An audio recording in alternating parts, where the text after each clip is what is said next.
Welcome to my respectable viewers and listeners, मोअज़्ज़ज़ सामईन इकराम। आज का मेरा मौजू है मजमुआ ताज़ीरात पाकिस्तान के तहत दफ़ा 409 में अगर आपके इत्तमाद को कोई तोड़ता है, जिसको कहते हैं, ठेस पहुंचाता है, तो उसकी क्या सज़ा है। और ख़ुसूसन जो ये पब्लिक सर्वेंट्स हैं, बैंकर्स हैं, मर्चेंट्स हैं, बिजनेसमैन हैं या उनके एजेंट्स हैं, तो इस बारे में कानून क्या कहता है। उसके साथ ही आपसे पहले गुजारिश करूंगा, मेरे चैनल को सब्सक्राइब व्यू और लाइक करें, शेयर करें मैक्सिमम दोस्त अहबाब में। बड़ी अच्छी कानूनी मालूमात आप तक पहुंच रही हैं। आपका बहुत बहुत शुक्रिया। ग्रेजुअली आप लोग मुझे अप्रिशिएट कर रहे हैं। ये ज़िंदगी में काम आने वाली चीज़ें हैं। तो under section 409 criminal breach of trust by public servant or by banker or businessman, merchant or agent। इस सेक्शन की लैंग्वेज जो है वो मैं आपके सामने पेश करता हूँ। Whoever being in any manner entrusted with property or with any dominion over property in his capacity of a public servant or in the way of his business as a banker, merchant, factor, broker, attorney or agent commits criminal breach of trust in respect of that property shall be punished with imprisonment for life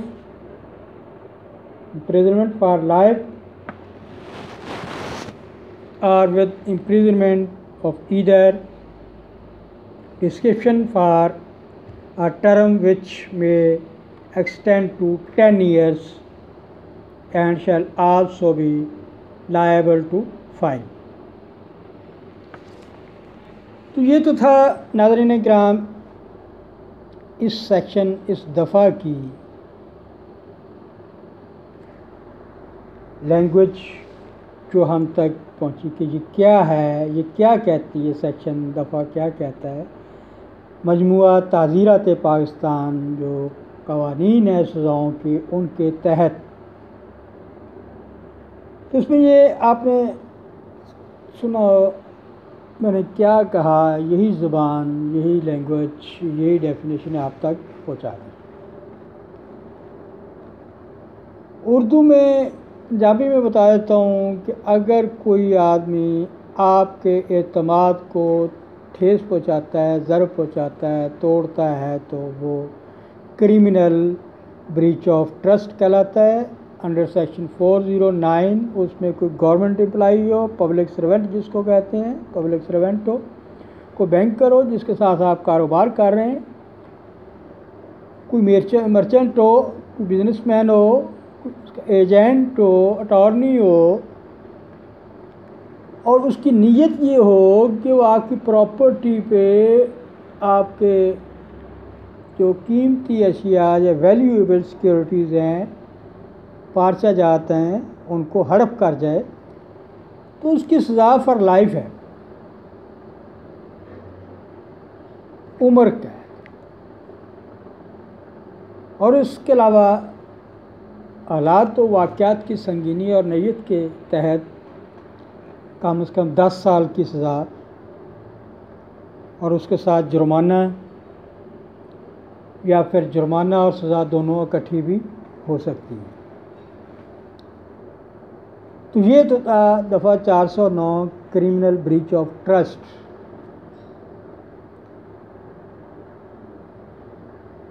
इसमें case reference थोड़े से मैं आपको बता देता हूँ। PLD 1959, supreme court page 309, 1973, SCMR 375, 1968, SCMR 963। एक bank fraud case का रेफरेंस भी बता देता हूँ आपको कि जो कमिट हुआ 2001, क्रिमिनल लॉ जनरल पेज 146। और फिर उसके लिए अपील में भी, उसके लिए भी रेफरेंस आपको बता दूँ, NLR 2004 SD 258। एक और रेफरेंस है 2003 YLR पेज 1592। नाज़रीन इकराम, जब आप किसी पे एतबार करते हैं, उसको ठेस पहुँचाया जाती है, उसको ज़रब पहुँचाई जाती है, उसको तोड़ा जाता है, तो आपका दिल भी दुखता है, जिसका शरीयत और दुनियावी कवानीन में भी सज़ाओं का मुस्तहिक़ करार दिया गया है, जिसको दूसरे के एतमाद को तोड़ना और अपनी इस हैसियत में कि मैं एक सरकारी मुलाज़िम हूँ, मैं जो चाहूँ कर सकता हूँ, जायज़ नाजायज़ प्रॉपर्टी या उसकी कीमती अशिया पे, अगर बैंक में सिक्योरिटीज़ हैं, ज़ेवरात हैं, पारचाजात रखे जाते हैं तहफ़्फ़ुज़ के लिए, और बैंकर ही उठ के आपके एतमाद को ठेस पहुँचा दे या वहाँ से वो निकालता है, किस तरीके से जौहरी के पास जाता है, ज़ेवरात जो सोने के हैं उनकी कैरेट्स में कमी बेशी करके डिज़ाइन वही रहने देते हैं, तो फिर रख देता है ला के, आपको पता नहीं चलता है आपके कैरेट्स का तो ज़्यादा था मगर वहाँ पे कम, मगर शेप डिज़ाइन वही, आप जल्दी उसको देख नहीं सकते, क्योंकि आपके घर पे कौन सा तोलने का चक्कर रखा हुआ है, क्योंकि पैमाना होगा कि आप अपने जेवर को तोल सकें, मगर उसकी वैल्यू कम होगी, कैरेट्स कम होगा वैल्यू कम होगी, कैरेट्स ज़्यादा होगा वैल्यू ज़्यादा होगी। बैंकर्स या बिजनेसमैन से आप कारोबार कर रहे हैं, वो एडवांस ले रहा है आपसे कि मैं जी आपको माल की डिलीवरी दूंगा, मगर वो डिलीवरी नहीं देता। आपने आगे कमिटमेंट की होती है कस्टमर्स के साथ, एंड कंज्यूमर के साथ, और वहाँ तक आपका माल नहीं पहुँच रहा। क्यों? क्योंकि आपको पीछे से सप्लाई नहीं आ रही, आप पेमेंट तो कर चुके हैं। तो ये हर लिहाज से कारोबार की साख हो, बैंक्स की हो, बिजनेस की हो, माशरे में हो, उसको नुकसान पहुंचता है, और ये क्रिमिनल ब्रीच ऑफ ट्रस्ट कहलाता है अंडर सेक्शन 409। इस वीडियो को आखिर तक ज़रूर सुनें कि criminal of breach of trust क्या है, यानी कि किसी के एतमाद को ठेस ज़रूर पहुँचाना, तोड़ना जिसको कहते हैं, तो उसके लिए क्या सज़ा होगी। वो उम्र कैद भी हो सकती है, कम से कम 10 साल की सज़ा भी हो सकती है, सज़ा के साथ जुर्माना या दोनों पर इकट्ठी भी हो सकती हैं कि सज़ा भी भुगतें भी और जुर्माना भी दें। वो फाजिल अदालतें सारी इन्वेस्टिगेशंस के बाद, जो एडमिनिस्ट्रेटिव मशीनरी होती है, हमारे अदारे हैं, तहकीकात के बाद फाजिल जज साहबान अपना फ़ैसला, अपना डिसीजन सादर फरमाते हैं। गुजारिश करूँगा मेरे चैनल को दोबारा सब्सक्राइब भी और लाइक करें। Thank you very much. अपना ख्याल रखिएगा। अल्लाह हाफ़िज़।